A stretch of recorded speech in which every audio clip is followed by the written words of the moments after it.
பாஜக மற்றும் அதன் கூட்டணி கட்சியினர் ஆளும் மாநிலங்களில் பெண்களுக்கு எதிராக அதிக அளவில் குற்றங்கள் நடைபெறுவதாக கோவில்பட்டியில் நடைபெற்ற தேர்தல் பிரச்சாரத்தில் கனிமொழி எம்பி குற்றம் சாட்டியுள்ளார்.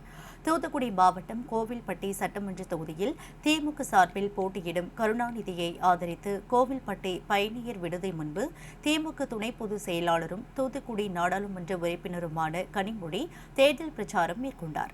அப்போது பேசிய அவர், திமுக அனைத்து தேர்தல் வாக்குறுதிகளையும் நிறைவேற்றிவிட்டு மக்களை சந்திப்பதாகவும், கொடுத்த வாக்குறுதிகளை திமுக அரசு நிறைவேற்றியதால் வேறு குறை கூற வழி இல்லை என்பதால் பெண்களுக்கு எதிரான குற்றங்கள் அதிகரித்து உள்ளதாக ஒரு பொய்யான குற்றச்சாட்டுகளை கூறுகிறார்கள் என்றும் காட்டமாக கூறினார்.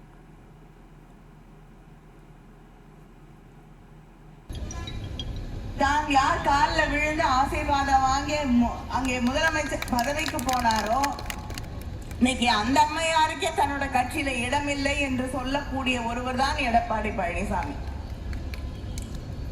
அவங்க இன்னைக்கு தனியாக பிரச்சாரம் செய்து கொண்டு இருக்கக்கூடிய ஒரு நிலைக்கு ஆளாக்கப்பட்டிருக்கிறார். விழுந்த கால கூட வாரிவிடக்கூடிய ஒரு நிலை.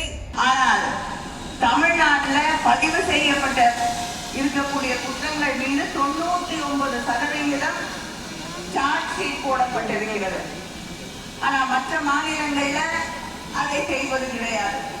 70% கூட சார்ஜ் ஷீட் போடுற பழக்கமே இல்லை. இதுதான் அவர்கள் பெண்களுக்கு செய்யக்கூடிய நியாயம். இவர்கள் நம்மை பார்த்து குறை சொல்கிறார்கள், குற்றம் சொல்கிறார்கள், வேற எதுவும் இல்லை. சொல்றது கொடுத்த வாக்குறுதி எல்லாம் நிறைவேற்றியாச்சு. தொழில் முதலீடுகளை கொண்டு வந்து கொண்டே இருக்கிறோம். அதனால அவர்களுக்கு நம்மை பார்த்து சொல்வதற்கு பொய் கதைகள், புனை கதைகள் இது மட்டும்தான் மிச்சம்.